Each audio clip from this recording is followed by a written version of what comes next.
Ei, olá pessoal, estamos aqui mais uma vez, para fazer a nossa aula em miniatura, porque são aulas rápidas, né? Eu tento dar um panorama geral, assim, do que será tratado, do que tem no nosso material, no nosso livro base, que é o livro do Paul Griffiths, né? E tento criar um panorama, assim. E hoje, para a gente começar essa conversa, eu gostaria de tratar de uma coisa que eu acho que é importante a gente lembrar. Normalmente quando nós estudamos história, né, qualquer história que seja, história da arte, história geral, história ocidental, normalmente o material traz isso de uma forma cronológica, encadeada, né? E parece que sempre há uma causa e consequência e as coisas vão seguindo linearmente. E de fato, na prática, na real, não é assim, né? A história ela não acontece dessa forma tão organizadinha, encadeadinha, né?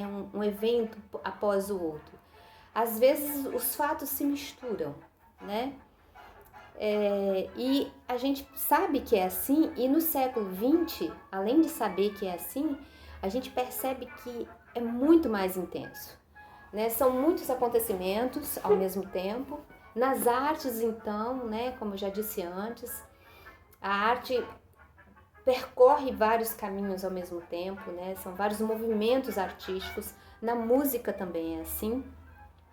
E isso é muito diversificado, né? Então vocês vão perceber que nas nossas falas acontece da gente avançar um pouco e retornar, né?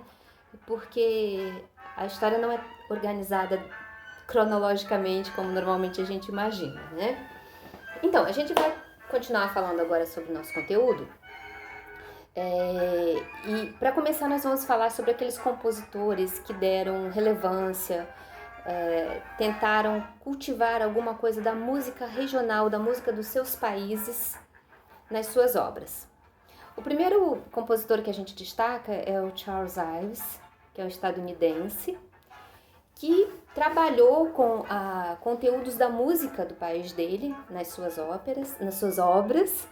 E tem um fato que é interessante do Ives, porque ele faz uma música que não está nem um pouco conectada com a tradição.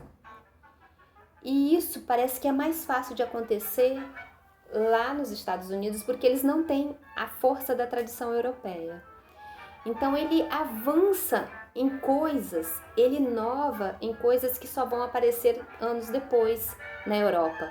Ele, por conta dele, sozinho, já trabalha com dissonância, com a tonalidade, com quartos de tom. Então ele trabalha com recursos, ele cria formas de trabalhar a música dele de um jeito que ainda iria aparecer na Europa, né? Então ele tem esse aspecto interessante, além de ser um compositor que valoriza a música do país dele, né? Nós também podemos destacar aqui o Bela Bartok, que faz uma pesquisa, né, acerca de música regional, música local, de folclore, e ele pega esse material e usa nas obras dele, né? Ele valoriza muito, investe muito nisso e trabalha as peças dele com esse conteúdo que ele apreende dessas pesquisas que ele faz, né?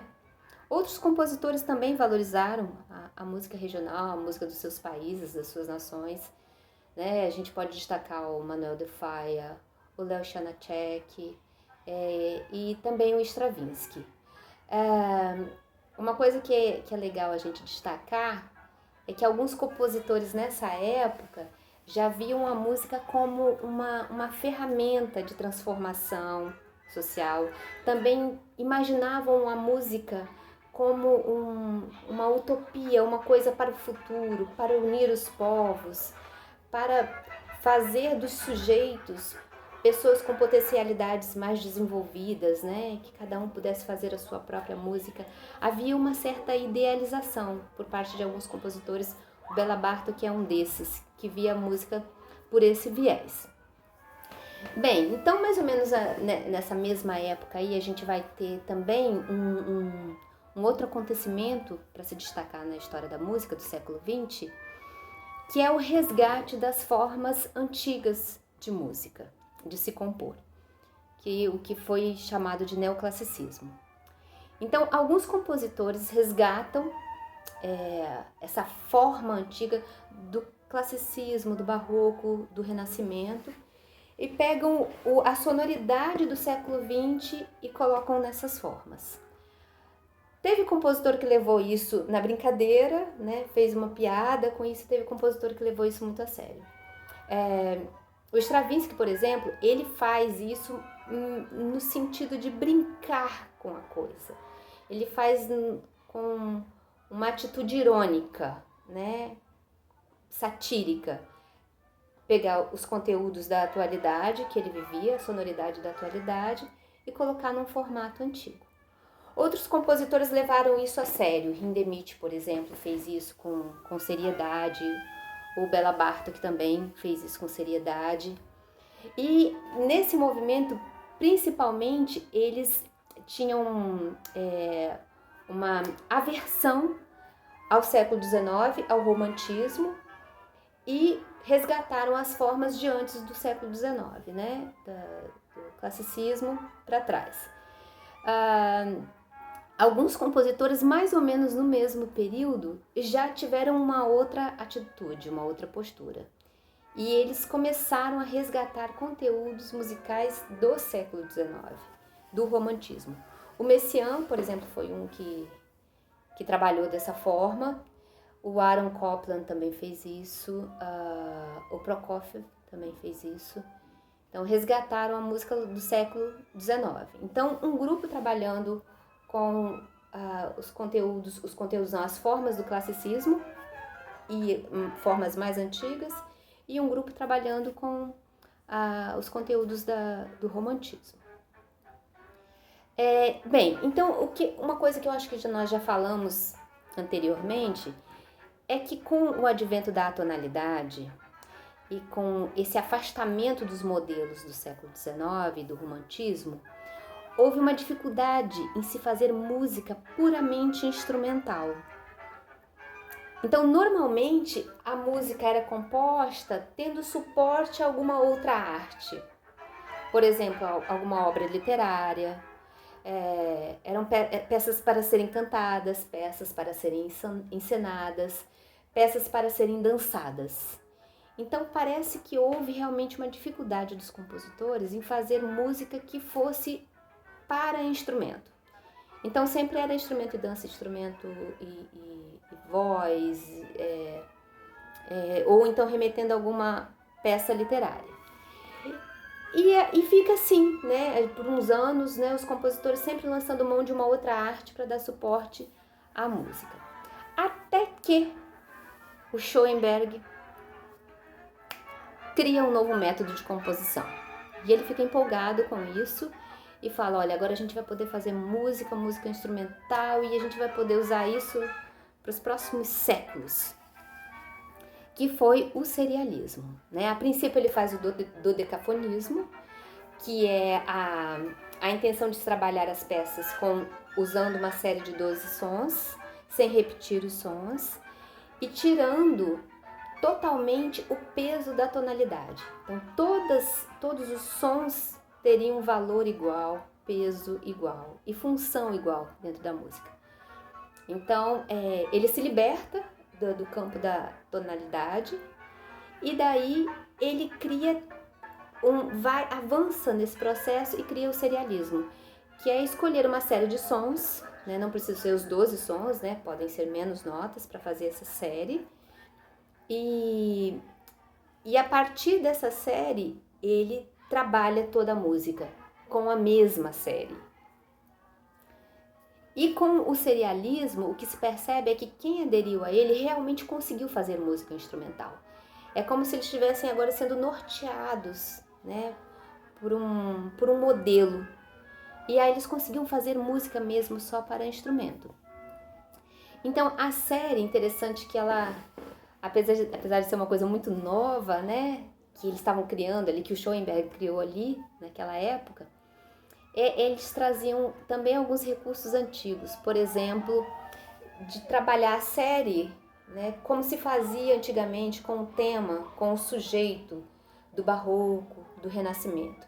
Pegava aquela série de notas e fazia ela de trás para frente, no movimento retrógrado. Ou então fazia invertendo os intervalos. Então, o intervalo que era ascendente passava a ser descendente e vice-versa. Às vezes fazia no movimento retrógrado, de trás para frente, e invertendo os intervalos. Então, isso é uma técnica antiga, né? E eles usavam essa técnica na hora de se compor música serial. Eu ia falar uma outra coisa sobre serialismo, que eu acabei esquecendo. Bem, então, esse passa a ser o método a ser usado nesse período. O Schoenberg usa bastante, depois ele abandona. O Weber, ele pega isso para ele e usa até o final da vida dele, ele leva muito a sério, não abandona mais. O Berg, ele usa, mas não com tanto afinco, assim, ele trabalha a série, mas dentro de uma música que pode aparecer alguma coisa tonal, assim. Então, no serialismo, eles tinham que evitar sempre, o mais possível, que houvesse alguma possibilidade de pensar em tonalidade na música. Então, notas que reforçam uma tonalidade, por exemplo, como uma tríade, não podia ser usada. Então, a nota tinha que ser pensada de uma forma que escapasse da tonalidade. E outra coisa também, era possível, dentro do método, pegar uma série e transpor essa série, fazer com o mesmo encadeamento de intervalos, mas a partir de uma outra nota, mantendo, né, as distâncias certinhas das notas. E aí esse fica sendo um método, né, de referência para a composição, que dá liberdade à composição instrumental. Então, os músicos conseguem compor música estritamente instrumental a partir do serialismo. E, por enquanto, é isso aí. Valeu, obrigada, hein? Até a próxima.